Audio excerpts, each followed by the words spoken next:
Good afternoon, everyone, and welcome to the November edition of the bizval webinar. It's our penultimate webinar of the year. I'm Graham Stephen, the co-founder and CEO of bizval. And again, I'm joined by my co-founders, Howard Blake, and my regular co-host, the Finance Ghost. Today, we're going to be chatting about when is the best time to sell your business. Before we get started, we're running a giveaway for the month of last few weeks of November and December to win a bizval boot camp worth 40,000 Rand. All you have to do to enter is to either do a completely free express valuation, which you'll find on our website, which will give you one entry. You can do a paid for live valuation, which will give you 5 entries, or a concierge valuation, which will give you 10 entries. So the competition's running to the 15th of December. So please take a moment. It's going to cost you nothing if you do an express to enter. So before we get started, just the usual housekeeping. The chat section is set to private, so only the presenters and moderators can see your messages, but please feel free to send any questions as we go along. We'll pick them up during the presentation or afterwards, so pop them into the message. We are recording the webinar, so it will be made available afterwards on YouTube. So if something comes up and you need to drop off the webinar, you can catch up afterwards.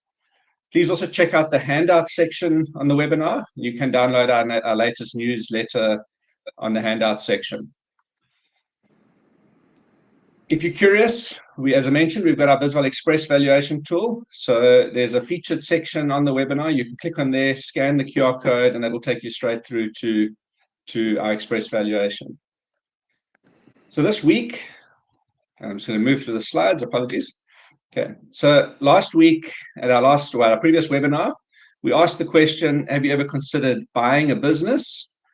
And the responses were quite interesting. We had 18% of attendees said they had, and they'd successfully completed an acquisition.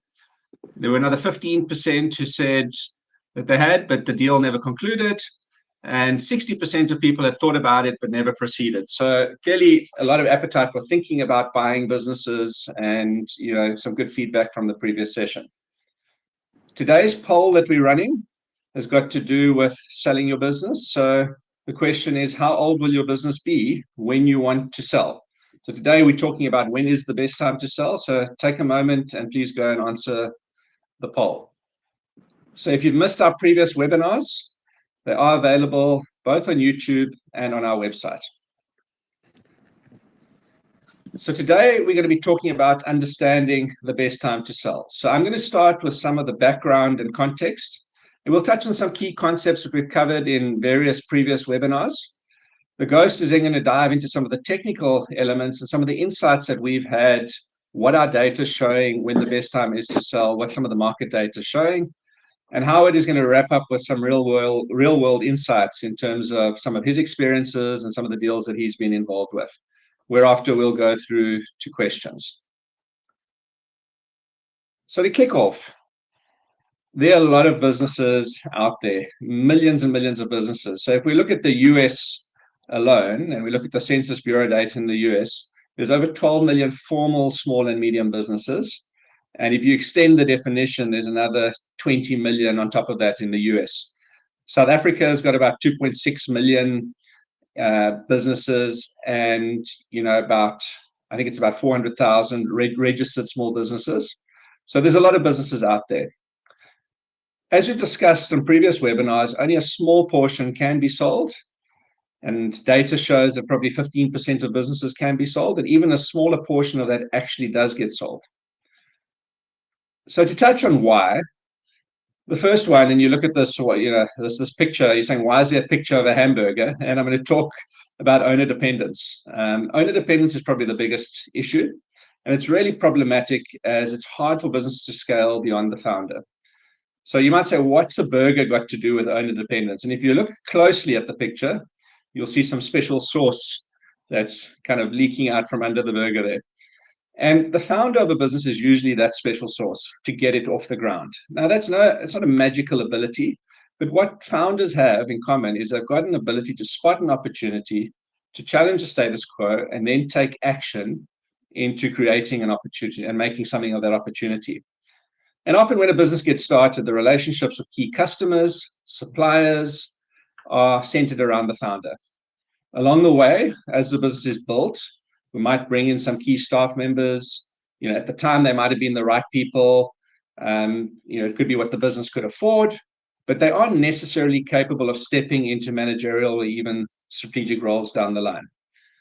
And it's expensive to scale for a lot of businesses. So most businesses can't afford to absorb the cost of a 2IC to learn the ropes, while they're still paying the founder, particularly in the early stages. So it becomes very hard for business owners to escape the trap of working in the business rather than on the business. There's other issues around businesses which are run as lifestyle assets. They're self-styled employment with no ambitions beyond that. And they aren't run in a way that gives a buyer confidence to actually acquire the business. It could be poor financial records, could be family members who make it even harder to effectively move out of it being a family business. And we see this all the time with our clients. And the impact of that is if businesses aren't sold or adequately prepared for sale, is that legacy wealth isn't created. In fact, at the end of the business's life, there's often substantial cost to shut the business down. And this can be a very difficult or different outcome to the ideal. The ideal is you want to be paid a multiple of earnings by a buyer. So where a company is sold and it's not ready for sale yet, the price is often much lower than what could otherwise have been achieved with a proper exit planning process, and which in turn requires an awareness of what the drivers of value are. So we've seen some surveys which suggest that over 70% of business owners with revenues between, let's say, $200,000 and $20 million have no exit plan. It doesn't matter which survey you look at or where in the world, our on-the-ground evidence supports this. So founders are so busy hustling and trying to survive that exit planning is hard or impossible for many of them.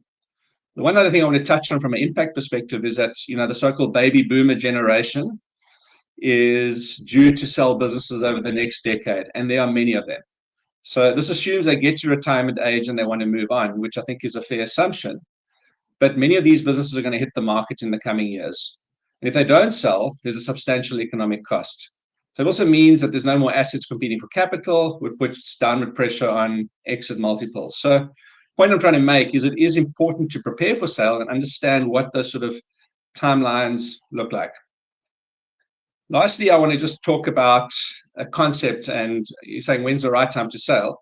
So we largely talk to SMB or small business owners as opposed to venture and startup owners, but it is worth looking at what Silicon Valley or what venture capital does differently.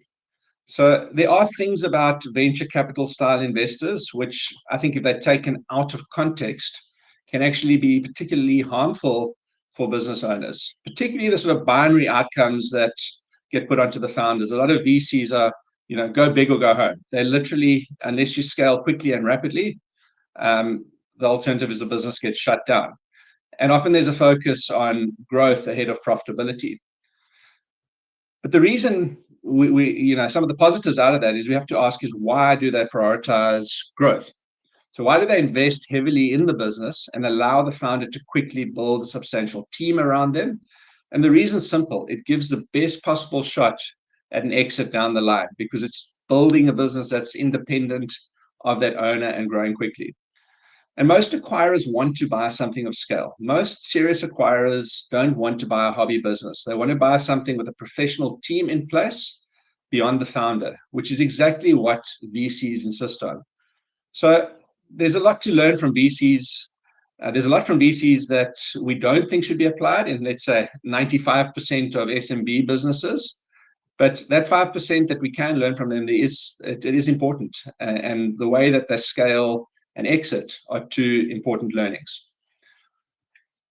Before I hand over to the ghost, just an interesting stat is that research suggests that 37% of baby boomers want to transfer the business to a family member. 25% want to sell to a partner or a key employee. Only 25% want to sell to a third party, and about 10% expect to close the business. So put differently, that means that only 25% of businesses have a proper exit in mind. And you can't rely on a family member or an existing partner as your only exit option. So that's just a little bit of background context. I'm going to hand over to the ghost, who's going to talk about when the best time to sell is and what that exit strategy looks like. Over to you, Ghost. Yeah, thanks, Graham, and I hope everyone can hear me. A little bit of an echo initially, but hopefully that goes away. I'm assuming you can hear me properly. Loud and clear. Okay, fantastic. So good old Jerome Powell is here on the screen, and if you don't know who that is the chairman of the Federal Reserve in the US. And you can, well, I don't know if you can blame Mr. Powell. I think you can blame a lot of things, but you can certainly attribute the current state of your mortgage repayments to Jerome Powell, because this is the man who holds the strings on prevailing interest rates, not just in the US, but actually pretty much in the world, because the US economy is so important that the rest of the world needs to follow their example. And the reason that we are looking at Jerome Powell is it is incredibly difficult to actually predict economic cycles. You've got economists, you've got hedge fund managers, they're trying to do this all the time and they struggle. It's really hard. So, the rest of us mere mortals, and ghosts for that matter, don't really have a real chance of getting it right. And even if we could somehow get it right by focusing exclusively on trying to figure that out, we wouldn't have the time anymore to pay attention to our businesses anyway. So trying to figure out exactly when the right time is to sell or not is very difficult. But it does help to have an awareness of where we are in the macroeconomic cycle. We have to recognize that interest rates are the biggest tool used by central banks to either restrain or expand economic activity. Now, as activity increases, what you see is inflation coming through, and then the rates go up to try and bring it in line. As activity decreases, inflation drops, they decrease rates and loosen things up a bit. Now, why does that matter? Well, it's a big oversimplification of a complex world. And where we've been in years prior is the developed markets have had pretty much zero interest rates for a long time. Now, when money is basically free, it can be YOLO'd, if you'll forgive the colloquial term, into somewhat marginal businesses. In other words, you can have a punt, bluntly, because the money is free. So why not have a go? Have a go at investing in any old business that comes your way, treat it as a call option, because if it does well, you'll make a lot of money, and if it goes down, well, you weren't getting a great yield on your money anyway, so it's okay. Now, when rates are high, investors are generally a lot more cautious. So what they do is they focus on businesses with attractive unit economics, with a track record of generating cash. Now, if we go to the next slide, we'll see what this means for the right time to sell. Now, as you can see here, this is global M&A volumes, that's mergers and acquisitions, volume and value trends. This is a PwC chart. Along the bottom, obviously, you've got your timeline, and those are 6-monthly periods. What I particularly want you to notice here is look at the uptick in global activity as we went into sort of 2020, 2021. That was low interest rate, lots of deal activity, lots of stimulus being pumped into the economy deliberately to try and get it through, the disaster that was COVID. And then what you've seen is as interest rates have picked up, obviously you've seen deal activity come off substantially. So what this chart tells you is, whether we like it or not, selling a business now is not as easy as it was 2 years ago. We are now very much in a buyer's market. Those sitting with cash are able to pick up cheaper opportunities than were available a couple of years ago. That's great if you are sitting on cash. It's obviously not fantastic if you are sitting on a business that you potentially want to sell. So why am I showing you this? Now, the point is, don't go and abandon hope now. Oh, goodness, the macroeconomics don't help. Now I can't sell my business. That's absolutely not the point of showing you this. The reason of showing you this as part of a broader exit plan is that macroeconomic cycles have a gigantic impact on the valuation of your business, and there is nothing you can do about it. You can't control it, and you can't easily predict it. There's only one thing you can do, and that is to try and be flexible in terms of when you exit. So, for example, when private equity investors come into your business, if they have a very traditional fund structure, then they would typically hold for about 7 years. That's roughly how it works. Then they need to sell because they need to return the capital to their investors. Now, what that means for you as a founder is that you'll be required to sell either alongside private equity or get a new partner in, or whatever the case may be. And unfortunately, that 7 years might end in a really bad macroeconomic cycle. If you're lucky, it will end in a beautiful upswing and everyone will take a lot of money out of this. But if you're unlucky, then it won't. So what we find, and when we speak to entrepreneurs more about their exit strategies, and we do the sort of boot camps with them and that kind of thing, is we start to introduce this concept of talking to what are called permanent capital vehicles. So these are investors who don't necessarily have this very fixed time horizon where they say, listen, 7 years from now, we have to sell no matter what state the market is in. So we like that because founders like that. It's in your interests to not be forced to sell. It's always lovely to have the option, right? To hang on to the business or to sell it if the time is right. If we flip that lesson around, it also shows you that you need to be ready to respond to macroeconomic cycles. If your business is always ready for sale, then if the economy turns in your favor and suddenly you are sitting in a sector that people see as being really hot and there's a lot of buyer interest in that sector, you are then able to respond to it, which is obviously very, very powerful. So the lesson from this is flexibility and readiness are your friend. Being forced to do something is not, because that chap who we looked at initially, Jerome Powell, and whoever replaces him at the Fed, can do some crazy things to the valuation of your business that is way beyond your control. I think if we go to the next slide, now we're talking a little bit more about some of the concepts around when it's the right time to sell, obviously the age of the business, and also taking holidays as the owner. So this talks to owner dependence, okay? And the idea here is, as Graham pointed out with that hamburger, you've got a scenario where the more independent you are from your business, the better your chance of selling and the better the valuation that you'll get. Now, obviously, over time, it's like a kid growing up, right? They're really dependent on you when they're toddlers. When they're teenagers, they barely want anything to do with you. So it's very much how your business is probably going to pan out. And if we look at the data, it kind of shows that, right? So have a look at the less than 3 years buckets on the far left. What we're showing here is the way entrepreneurs have answered the question of the holidays they can take. 31% of people or founders in a business less than 3 years old cannot take a holiday at all, like zero, nothing.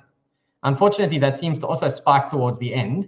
And those people have businesses that are very hard to sell. The 31% at the end versus the 31 at the start, it's actually amazing that it's the same number. That's just an anomaly in the data. Those are people who have never scaled the business beyond themselves. That is a complete failure of owner independence, and it hits their valuation really hard. The one to focus on is the dark blue, the far right bar. In the less than 3 years bucket, only 6% of founders can take a 3-week holiday and just switch off completely. In a business more than 10 years old, half of founders can actually take off 3 weeks and switch off completely. Now, as you are on this call and you probably had a late night, or you've certainly had some late nights recently, or you've wondered what the hell you're doing with your life because you can't step away from this business for any length of time, there's a lot of hope to take from this. But hope is not actually an exit strategy. You have to be intentional with building the business to be independent from you. Otherwise, you're going to end up stuck in that 31% after 10 years. And it is very, very hard to sell your business if you are then in that bucket, because you just haven't done the right stuff in terms of scaling. I think we go to the next slide, which is the last one in my sort of formal section. So what we are showing you here is the average value of the business in each of these time buckets. It's in US dollars.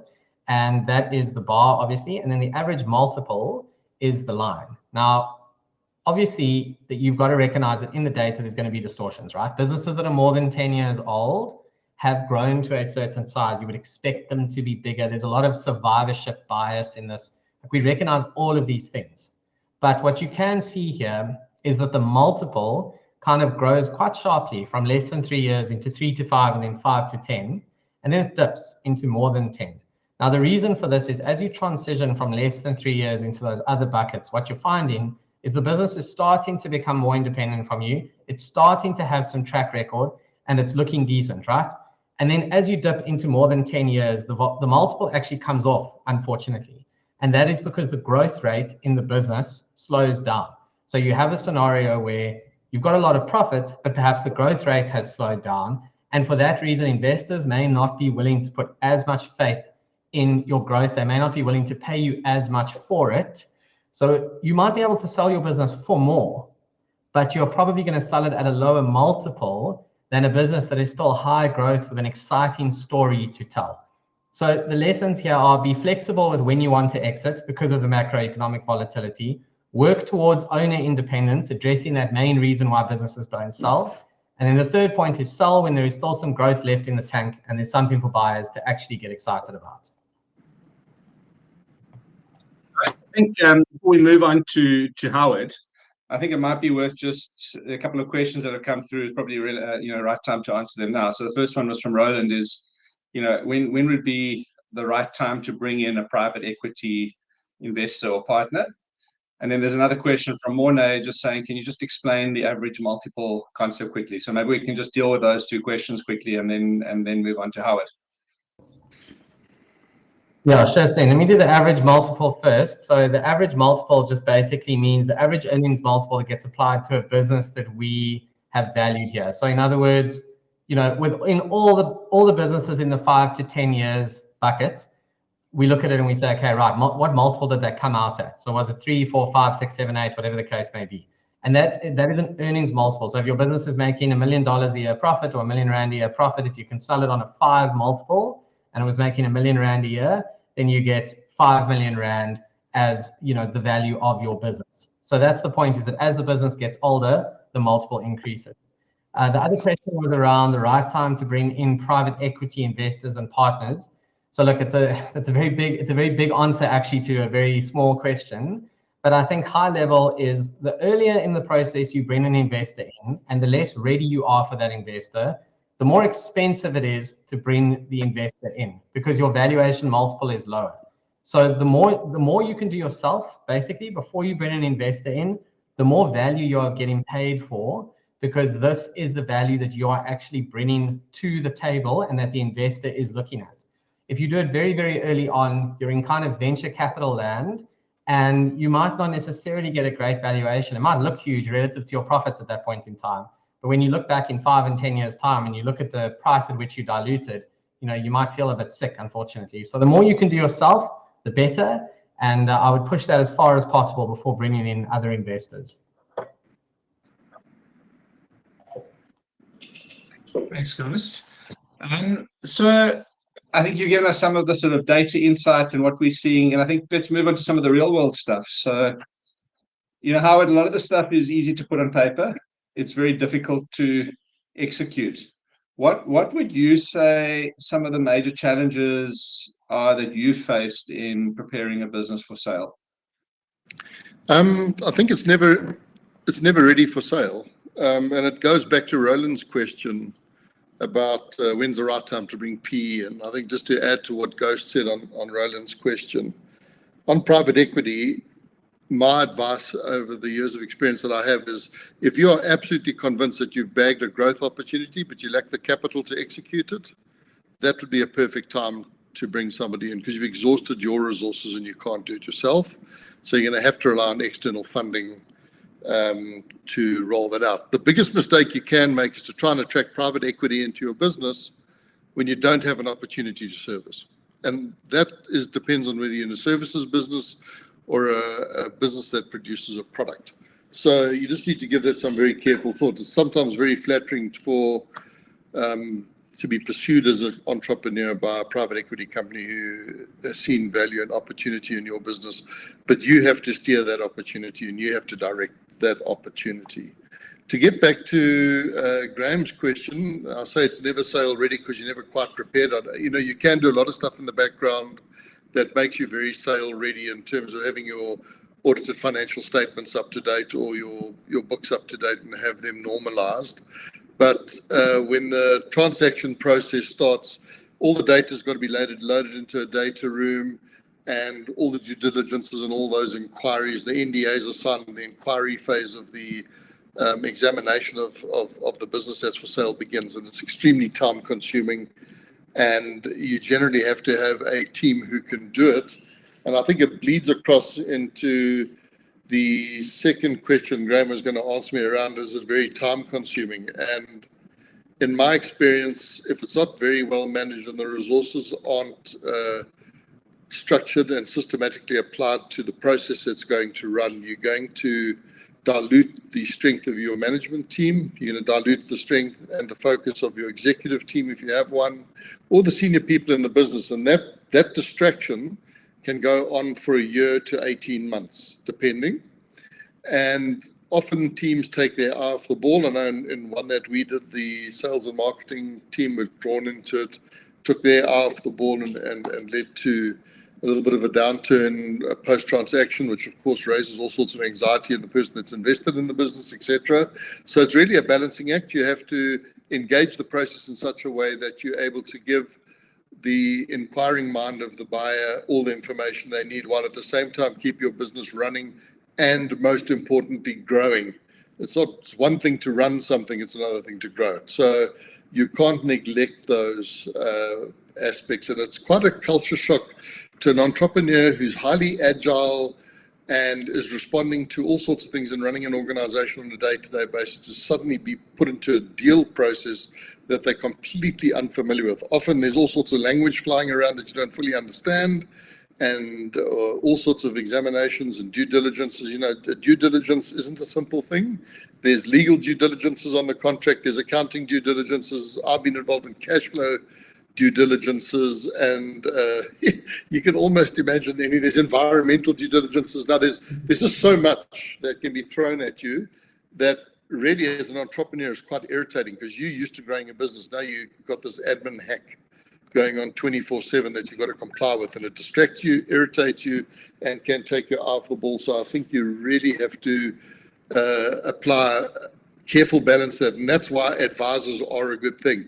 If you have an advisor who can engage the professional team and get out of your team what's required, it leaves you to grow the business. If you try and do it on your own, it's definitely going to dilute your vision, dilute your energy, distract you, and you will feel the consequences of that. Graham? 100%. Thanks, Howard. And take a little bit of a step back, and you've founded a number of businesses. I think you always say you stopped counting at 30 businesses. Okay. So more than anyone else, I guess you've got some gray hair or lack of hair in this space. But how do you know when it's how do you know when it's time as the founder to kind of step back from working in the business to working on the business? At the beginning it's hustle and chaos and all that sort of stuff. But how do you know when it's the right time, and how long does that process take to actually kind of step back and hand over the reins to let's call it somebody to do the working in the business for you? Yeah, it's an extremely difficult question to answer, but I can answer it from personal experience. You have to be honest with yourself. If you've built the business to a point where it actually doesn't need you that much, and you're getting bored, and you're losing your mojo or your excitement around that product or service that you took and found a lovely little gap in the market and pushed it in and enjoyed that success, get out. Do not hang around. Don't overstay your welcome. If you can't keep your personal motivation up and your excitement about that business engaged fully, you need to start to ask yourself those hard questions. And if you are on that point, then it goes back to the ghost's graphs. It means that you have succession in place. The business can run on its own, and that's what's taking your eye off the ball and really making you a little bit bored, because everything runs so well. Now and again, you get pulled in like a show pony to do a few customer presentations and engage people that want to deal with you because you're the founder. So you really have to be honest with yourself in that. And also, I think why that happens, in my experience, as the business grows, in the call center business that we had as an example, the minute we went through 300 staff, I had to bring in more and more layers of assistance in terms of management and executives to help me, because you just can't get to it. So you start diluting and you're moving away from the coalface. As you move away from the coalface, you're not as stimulated as you are, because you're used to resolving and sorting out every single problem that arises in the building, from the water not being on to the power falling to funding to keeping customers happy. You're used to doing absolutely everything. But then you get maintenance people and you get operations people, and that look after all of those things.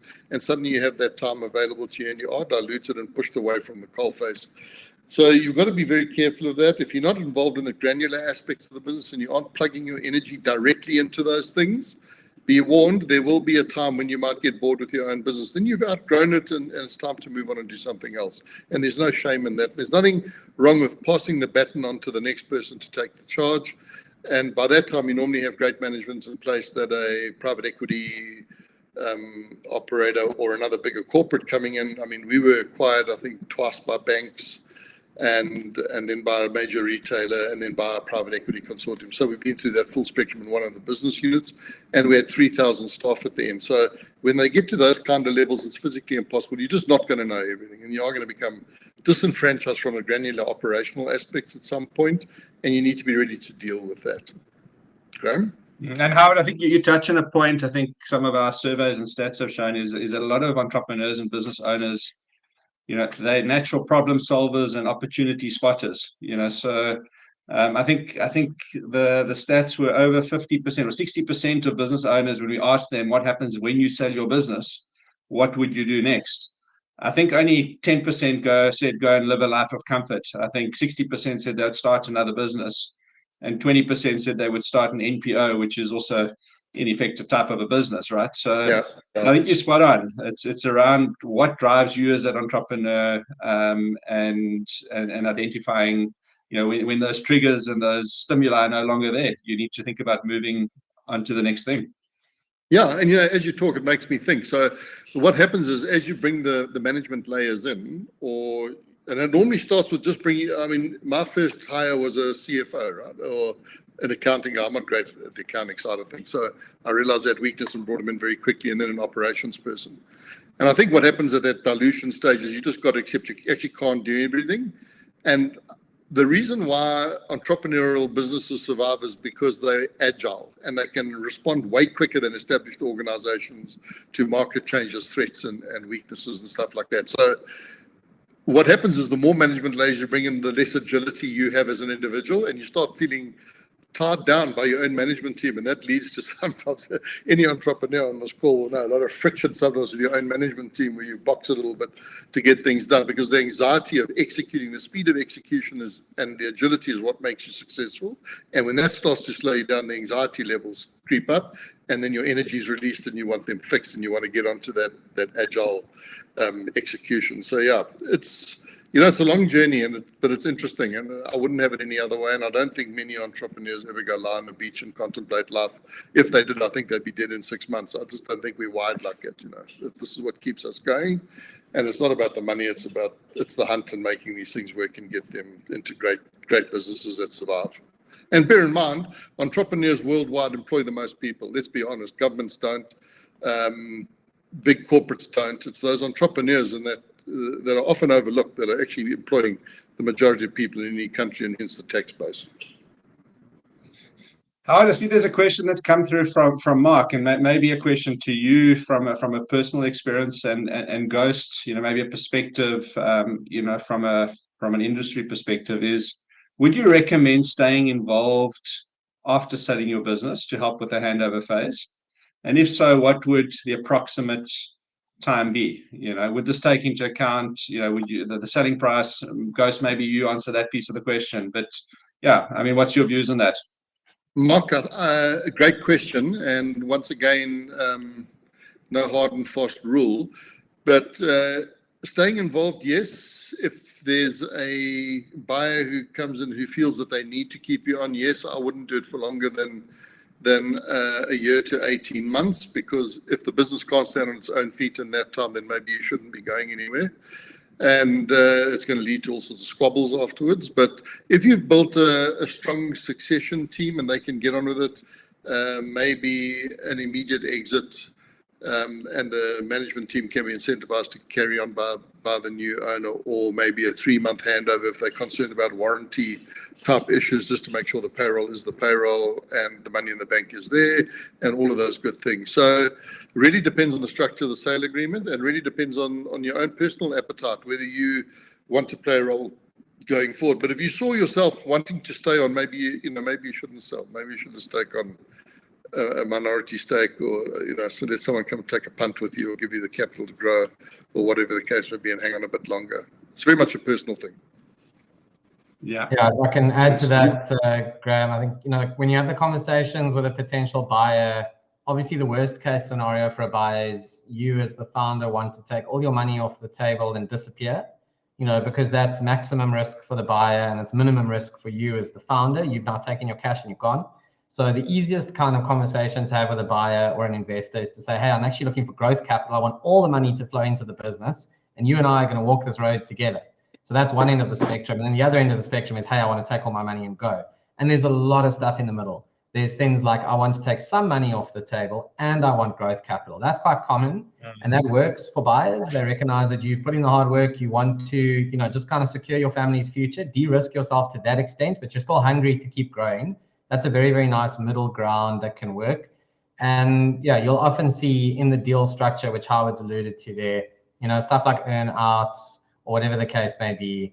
Basically, the more willing you are to walk the road with your investor, the better deal you're going to get. I think that leads quite nicely into the next question from Mike. It says, what happens to the multiple when, and there was an earlier question as well, I think that came through on the multiple, is how do you determine the average multiple? So maybe two-part question, Ghost. But what happens to the multiple when you're an old company with limited growth prospects, but consistent performance? Also where the management cohort might be subpar, but a trade buyer would be able to supplement those skills easily. So Ghost, I'm going to ask you to kind of distill the question into plain language first. And no offense, Mike, and then kind of take a stab at that. Yeah, so it's a really cool question. So basically it's that chart we showed. When you're older than 10 years, but your growth has come down, what happens to your valuation multiple that gets put on your earnings? So it's hard not to answer it in a technical way, but I'll try. And basically what you need to remember is anyone who's looking to take an equity investment, you're not the only show in town, right? So there's lots of assets competing for that capital. Some of those assets are listed. At their most basic, that person can just go and invest in government bonds, and then they're getting a fixed return basically, but there's no growth. So if you are no growth, then you are kind of putting yourself in the, hey, I'm a government bond camp, but we'll get to that just now. The problem is you're not a government bond. You're a risky small business, and no matter how great an old company is, and once upon a time Kodak was also an old company, so was BlackBerry. Unfortunately, being an old company that's not growing is not looked upon fondly by investors, because they look at it and say, there's not a lot of innovation going on here. I mean, let's be honest, how many sectors have not changed in the last 10 years? I can't think of many at all. It's a very, very dynamic world we live in. There's a fast pace of innovation. So it's a bit of a turnoff for investors when they see this kind of zero growth old company, because they can go and invest in a lot of companies that are growing. So what they look at it and say is, okay, well, if you're not growing, I want to make sure then that I'm getting at least my money back in the next kind of 2 to 3 years. So there's nothing exciting going on here. If someone disrupts you, you're gone. I'll pay you 2 or 3 times on the multiple. Obviously, if you're not growing and they pay you 3x, their return is 33% roughly earnings yield. So that sounds like a crazy return, but then you go and look at what they can get on the JSE, on growing businesses, etc. And it also depends how strong the moat is on this company. So if it's an old company with recurring income and it's very locked in on contracts and there's almost certainty over what this thing will make for the next 3 to 5 years, bar some massive disaster, that's a very different conversation to just saying, hey, we're an old business, we've been doing this for a long time, and I think we'll carry on. So it always comes down to the detail, but generally speaking, you don't want to have a conversation with an investor that starts with, hey, we're not growing, but that's not a great place to be. To answer the second part of the conversation, which is around the management cohort being subpar potentially, but a trade buyer might be able to supplement those skills quite easily. So this is now talking to a strategic buyer, not a financial buyer. So this is someone who will come in, actually run the business themselves, plug it into the rest of their ecosystem. So maybe they like your product, they've got good distribution, and that's what's appealing here. Or maybe it's the other way around. Maybe you have distribution, but they have a great product. Either way, the principle here is that investors/buyers will be very nervous about paying for the value that they are going to bring to your business. Why should they pay for their own excellence? They're going to pay you for what you've built thus far. Now, they might look at you and say, okay, on a strict financial reading, your business is worth 100 million rand. Then they go and do the maths and they say, right, if we go and do what we say we're going to do, we're going to create a business that's worth 300 million rand. And they're definitely not going to pay you 300 million rand now, because they're going to have to go and do all the work to turn it into 300 million. They're going to try and pay you 100 million, which is what you're worth today. If you understand what is driving their decision, you might be able to negotiate a bit higher. So you might get them to share some of those synergies with you, but at best, you're going to get some of the synergies. You're not going to get the whole thing. So unfortunately, the story is if you run a business that is subpar, you're going to get a subpar valuation. I mean, that's unfortunately how it goes. You can't sit back and say, yeah, but look what it could be, because the immediate answer is going to be, but it's not. And that will be the end of that negotiation. Yeah, I can also add to that, Ghost. I've been involved, Mark, in two businesses that suffered exactly like that. Long-term legacy businesses who didn't invest in their sales team sufficiently, and the growth started to slow down. They were growing, but growing marginally, and they were a well-respected player in the marketplace. Here, you've got to be aware of time. So just remember, the management team that got them into that phase is still there, and you've got to deal with that management team. So yes, your take on it, where a trade buyer can supplement those skills. I don't know if you've ever tried to jumpstart a lethargic business. Remember, the lethargy rolls downhill, and the whole business lands up being quite staid and lethargic, and hence the demise of the Blackberries and the Kodak Eastmans of this world, and cases like that. But in smaller cases where private companies become lethargic, exactly what the Ghost says, you're going to take the knock on the price. Simple as that. And often the management team gets replaced, and because there's no succession and the management team has to come from outside, be prepared for a substantial knock. I've seen one go for a multiple of 1 under those circumstances. So that's all it was really worth. So you've got to be very careful. If you allow the business to stagnate and the management team are responsible for the stagnation, you're in for a ride. Graham? Yeah, I just want to add one thing, that the parties are diametrically opposed, right? So the seller, every rand that the seller gets is another rand or dollar or pound that the buyer has to part with for the same business. Your needs are exactly opposite. And there's a natural conflict in that regard. So from a negotiation perspective, you need to be ready as the seller. That's part of what we help people prepare in when we do a boot camp, for example, is understand where your weak points are. What can you do about them? If you can't do anything about them, at least understand what they are, so that you've got your answers ready for when they get pointed out to you. Or you can go front foot on some of them and actually create that element of trust with the buyer, because a big part of the final offer structure is also going to be about trust. It's not just the numbers. It's also about stuff like earnouts and warranties and everything else. Unfortunately, evaluation is step 1 in a transaction. This is not going to the store and buying something on the shelf. There's a price and you're willing to pay it or not, and you go to the till and you check out and you go home. Like, the actual checkout process in selling a business is months, potentially, of negotiations, due diligence, changes to the contract at the last minute. That's something that sellers really, really struggle with. Unfortunately, it's part of this game, especially when you're dealing with an experienced buyer who understands what all the different tricky mechanisms are to try and get the best possible deal. They often won't tell you this stuff at offer stage. They'll say, hey, here's my expression of interest. I want to buy your business for $100 million on roughly these terms. Let's talk. Can I do a due diligence? And believe me, roughly these terms is a story in and of itself, because then you get to the final sales and purchase agreement, and there are some big things in there that you did not see coming. No one's ever mentioned to you, and suddenly you've spent 6 months letting these people into your business, and now you have a really tough conversation. So don't underestimate this process. And I think if you start from a basis of, well, I'm going to go in and my business is a bit sick and it's not growing and my manager sucks, but I'm going to get this right, I think you're going to be very disappointed with the valuation outcome. Or you just need to go in with realistic expectations of what the thing is worth, taking all of that into account. Yeah, and just to add to what Ghost has just said, I think everybody thinks when they get a term sheet or a deal sheet on their business, there's huge excitement and the champagne corks pop and everything. Beware. Once the due diligence is done, the real numbers are going to come through in the share sale agreement. So just be aware of the process and what you expect out of that process and how long that process actually is. Yeah. So I think Howard, awesome. And I think just maybe one question, and I'm going to throw a bit of a tricky question in here. And we hear about these businesses, let's call it build and flip. Okay. And it's quite prevalent in the United States, where it's like, well, we'll build lots of businesses 3 to 5 years and then sell them. Okay. That seems to be contrary to what we're seeing, so businesses in that sort of 7 to 10 year cycle. Guys, would you maybe just spend a minute or two just kind of just talking about that and that model and how it maybe is, either runs parallel to what we're talking about in this traditional small and medium businesses, and this, let's call it, build and flip model, and the timings on those, and then we can wrap up from there. Yeah, sure. So this build and flip concept is very venture capital-esque.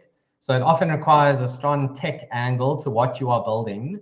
And basically what it talks to is, you have an idea for something, you think that it can find resonance in the market, but it's expensive to build. You need teams of devs, you need the whole situation. That's why the venture capital world exists, is to say, okay, we think that's interesting technology. We think there might be a market for it. We've got 20 people just like you pitching interesting tech, and we're going to invest in all 20 of you, in the hope that 2 or 3 of you make it really big, and the rest of you will be gone. So that's very much the buy and flip piece of this, is to say, you go in as a very tech-focused entrepreneur, you build a product, and you hope that in 3 years' time, you either get someone in the industry who needs your product and they come in and they swoop it up and they buy it, or potentially, you've got someone else who comes in as a sort of Series C investor later on down the track, and they take all of you out and off you go. It's a lot easier said than done. It's a lot easier said than done in the US than it is in South Africa. And I'll go one step further, because we've been engaging with people in the US. Like Kentucky and California are not the same place at all. They might be in the same country, but they are not the same place. There are pockets in the US that allow for a successful venture capital flip strategy. I mean, we've seen crazy stuff playing out with OpenAI in the past week alone. That Silicon Valley world gets a lot of global attention, but it's a crazy, crazy place. There's nowhere else really quite like it. In South Africa, yes, you've got a venture capital environment, but it's nowhere near as developed as it is in the US. And the problem is that a lot of the solutions have to be taken offshore in order to really get the value that allows for any kind of buy and flip strategy. So I think for entrepreneurs looking at starting a business, if you're going into it and you're saying to yourself, I'm going to do this for 3 years and I'm going to sell it, you are probably not being realistic about what this world actually looks like.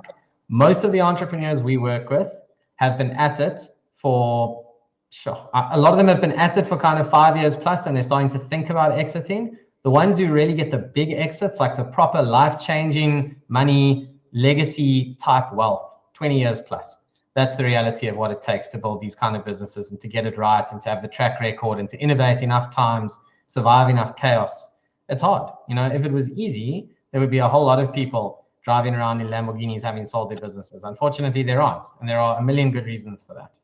Yeah. And just to add to what the ghost is saying, if you're wondering about these businesses that get flipped, just go on to www.flippa.com and go and have a look at all the businesses that people are trying to flip. They're all sitting there with a problem. They either stumbled on the growth cycle.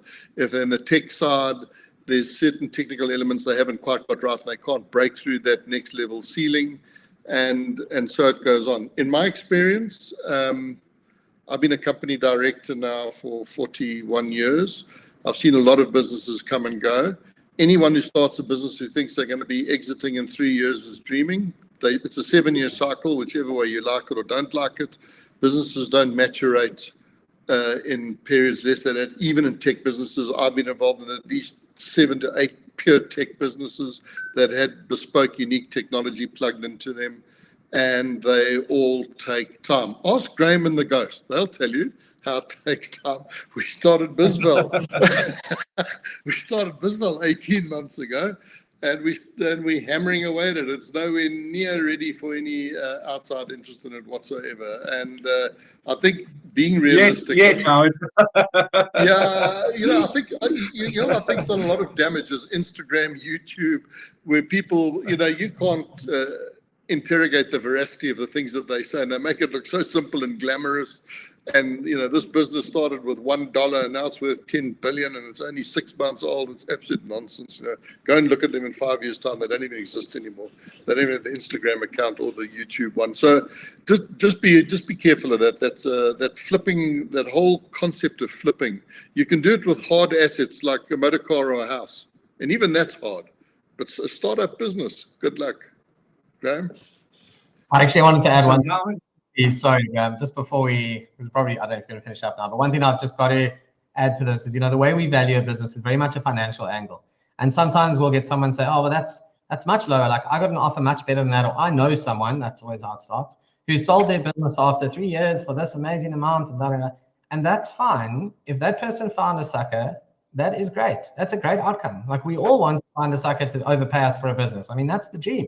Unfortunately, it is just very, very difficult. So, you know, the reality is we give you a realistic view on what the business is worth and why. And from there, if you can negotiate a better transaction than that, great. No one is saying that that is the only deal on the table. But the way we do it is give you the realistic deal. So if you get an offer better than that, you've got a good idea that it's actually something to take quite seriously. And if you get an offer under that, then you've probably got really good room to negotiate based on solid reasons why your business is worth more. So don't mix up the two. This is not a liquid market. It's not a perfect market. And these businesses are not homogenous. You're not selling a barrel of oil. You're selling a unique business, and that's going to come with its own unique deal. Great, Howard, guys, thanks as always for your technical and real world insight. So to wrap up, I think our final webinar of the year will be at a slightly different time. We're doing one on Friday, the 8th of December at 11 a.m. We were originally just going to pre-record it and make it live because everyone's already probably halfway to the beach or on vacation at that point. But it's going to be a reflection on the year and insights from bizval and the SMB space over the past year. So we always say December is a time for reflection and planning for the year ahead. So we're going to just share some of our sort of insights and some of the stories we've had from clients over the past year. So please feel free to join us there. Look out for the invites. Go into our website, register for the next webinar. And you know, if you've got any specific topics that you'd like for us to cover next year, please drop us a message. We here to kind of share stories with you as our audience, and we want the content to be relevant and engaging. So, you know, engage with us, and if you've got something that you want us to chat about, we'll definitely bring it into our webinars for next year. So thank you, everyone. If you enjoyed the webinar, please feel free to share it with your friends. It's on YouTube, it's on our website, and have a fantastic day further. Ciao.